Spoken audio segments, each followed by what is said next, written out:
नमस्कार. आज आपण एका खूप महत्त्वाच्या विषयावर बोलणार आहोत. तो म्हणजे आपल्या मुलांच्या भविष्यातील शिक्षणासाठी निधी कसा उभा करायचा. स्मार्ट गुंतवणुकीच्या मदतीने आपण एक अशी 15 वर्षांची योजना बनवू शकतो जी त्यांच्या स्वप्नांना नक्कीच पंख देईल. चला तर मग सुरुवात करूया. आता हा प्रश्न ऐकून आश्चर्य वाटेल, नाही का? की दिवसाला फक्त 165 रुपये आणि त्यातून युनिव्हर्सिटीच्या डिग्रीसाठी निधी, हे अशक्य वाटू शकतं. पण योग्य नियोजनाने हे खरंच शक्य आहे. कसं, तेच आपण पुढे पाहणार आहोत. तर मग या लांबच्या प्रवासासाठी आपलं वाहन कोणतं असणार आहे? याचं सोपं उत्तर आहे म्युच्युअल फंड. आता दीर्घकालीन ध्येयांसाठी म्युच्युअल फंड हे एक उत्तम साधन का मानलं जातं हे आपण आधी समजून घेऊया. आता बघा, इथे म्युच्युअल फंड आणि पारंपरिक बचत म्हणजे आपली एफडी वगैरे यातला फरक अगदी स्पष्ट दिसतोय. पारंपरिक योजना सुरक्षित वाटतात हे खरंय, पण विचार करा, शिक्षणाचा खर्च ज्या वेगाने वाढतोय ना, त्या मानाने त्यांचा परतावा खूपच कमी पडतो. आणि इथेच म्युच्युअल फंड्स खूप महत्त्वाचे ठरतात, कारण त्यांच्यामध्ये महागाईला हरवून एक मोठी रक्कम जमा करण्याची खरी क्षमता असते, जी आपल्या मुलांच्या भविष्यासाठी सगळ्यात जास्त गरजेची आहे. म्युच्युअल फंडांच्या या शक्तीमागे म्हणूया की एक जादुई संकल्पना आहे, जिला आपण चक्रवाढ किंवा कंपाऊंडिंग असं म्हणतो. हेच आपल्या गुंतवणुकीला वेगाने वाढवणारं खरं इंजिन आहे. ही स्नोबॉलची उपमा अगदी परफेक्ट आहे. बघा, सुरुवातीला गुंतवणूक लहान असते, पण त्यावर जो परतावा मिळतो तो पुन्हा गुंतवला जातो. मग काय होतं तर मूळ गुंतवणुकीवर आणि त्या परताव्यावरही परतावा मिळायला लागतो. आणि ही प्रक्रिया वर्षानुवर्षे चालू राहिल्यामुळे तो छोटासा बर्फाचा गोळा एका प्रचंड मोठ्या बर्फाच्या ढिगाऱ्यात बदलतो. हीच आहे कंपाऊंडिंगची ताकद. चला एक उदाहरण पाहूया. समजा सुरुवात दरमहा फक्त 5,000 रुपयांपासून केली. ही काही खूप मोठी रक्कम नाहीये आणि अनेक जण ती सहज बाजूला काढू शकतात. आणि ही गुंतवणूक पुढची 15 वर्ष सातत्याने करत राहायची आहे. एक गोष्ट लक्षात ठेवायला हवी की दीर्घ मुदतीतच चक्रवाढीची खरी जादू दिसून येते. तर बघा, दरमहा फक्त 5,000 रुपये 15 वर्षांसाठी गुंतवल्यास अंदाजे 25 लाख रुपयांचा निधी तयार होऊ शकतो. अविश्वसनीय वाटते ना? हीच आहे नियमित गुंतवणूक आणि चक्रवाढीची ताकद. यावरून हेच समजतं की लवकर आणि लहान रकमेने सुरुवात करणं किती महत्त्वाचं आहे. ठीक आहे, तर हे का करायचंय हे आपल्या लक्षात आलंय. आता हे कसं करायचंय यावर लक्ष देऊया. हा आहे आपल्या 15 वर्षांच्या प्रवासाचा एक सोपा रोडमॅप. ही योजना अगदी 3 सोप्या पायऱ्यांमध्ये विभागलेली आहे. पहिली पायरी एक SIP म्हणजे सिस्टमॅटिक इन्व्हेस्टमेंट प्लॅन सुरू करायचा.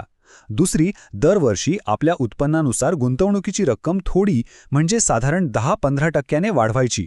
आणि तिसरी, आपल्या ध्येयाच्या वेळेनुसार योग्य प्रकारचा फंड निवडायचा. आता दुसरा मुद्दा महत्त्वाचा का आहे? कारण सोपा आहे. दरवर्षी शिक्षणाचा खर्चही तर वाढतो. जर आपण आपली गुंतवणूक वाढवली नाही तर आपली बचत त्या महागाईच्या मागे पडू शकते. दरवर्षी थोडीशी जरी वाढ केली तरी आपण नेहमीच एक पाऊल पुढे राहतो. मग योग्य फंड निवडायचा कसा? याचं उत्तर आपल्या ध्येयापर्यंत किती वेळ आहे यात दडलं आहे. जर ध्येयाला 10 वर्षांपेक्षा जास्त वेळ असेल तर उच्च वाढीसाठी इक्विटी फंड्स हा एक उत्तम पर्याय आहे. जर 5 ते 10 वर्षांचा कालावधी असेल तर वाढ आणि सुरक्षितता यांचा समतोल साधणारे हायब्रिड फंड निवडावेत.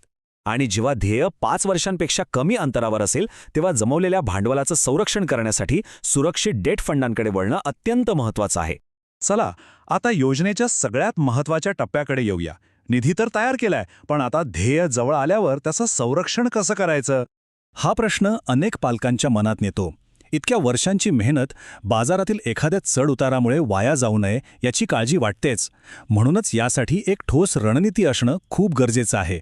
ही टाईमलाईन बघा. पहिल्या 12 वर्षात म्हणजे जेव्हा ध्येय खूप दूर आहे तेव्हा आपलं लक्ष वाढीवर असतं आणि आपण इक्विटी फंडांमध्ये गुंतवणूक करतो. पण शेवटच्या 2-3 वर्षात आपण हळूहळू ही गुंतवणूक सुरक्षित हायब्रिड आणि डेट फंडांमध्ये शिफ्ट करतो. यालाच डी-रिस्किंग असं म्हणतात, म्हणजे जोखीम कमी करणं. आणि हे किती सोप्या पद्धतीने स्पष्ट होतंय नाही का? सुरुवातीला वेग हवा असतो म्हणून इक्विटी फंडांचा ॲक्सेलरेटर दाबून ठेवायचा. पण जेव्हा अंतिम वळण जवळ येतं तेव्हा गाडी नियंत्रणात हवी असते. अपघात नको असतो. तेव्हा आपण डेट फंडांचा ब्रेक वापरून वेग कमी करतो आणि आपली जमापुंजी सुरक्षित ठेवतो. आता एक शेवटचा पण खूप प्रभावी असा मानसिक मुद्दा. ह्या 15 वर्षांच्या लांबच्या प्रवासात आपलं लक्ष विचलित होऊ नये यासाठी काय करता येईल? म्हणजे बघा, जेव्हा आपण आपल्या म्युच्युअल फंड खात्याला माझी गुंतवणूक असं नाव देण्याऐवजी आपल्या मुलाच्या नावाने, उदाहरणार्थ प्रियाचं मेडिकल स्कूल किंवा रोहनचं इंजिनिअरिंग असं नाव देतो, तेव्हा ती फक्त एक गुंतवणूक राहत नाही. अगदी बरोबर. ते एक वचन बनतं, एक स्वप्न बनतं. बाजारात चढउतार झाल्यावर किंवा खर्च वाढल्यावर गुंतवणूक थांबवण्याचा मोह होतो. पण हे नाव आपल्याला आपल्या ध्येयाची सतत आठवण करून देत राहतं आणि ही छोटीशी गोष्ट खूप मोठी मदत करते. तर या संपूर्ण चर्चेचा सार काय आहे? 1. लवकर सुरुवात करा.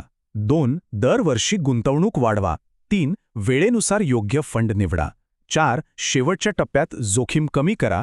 आणि 5वं आणि सगळ्यात महत्त्वाचं, आपल्या ध्येयाला एक नाव द्या आणि त्याच्याशी भावनिकरित्या जोडले जा. तर मुलांच्या उज्ज्वल भविष्याची पायाभरणी आजपासूनच होऊ शकते.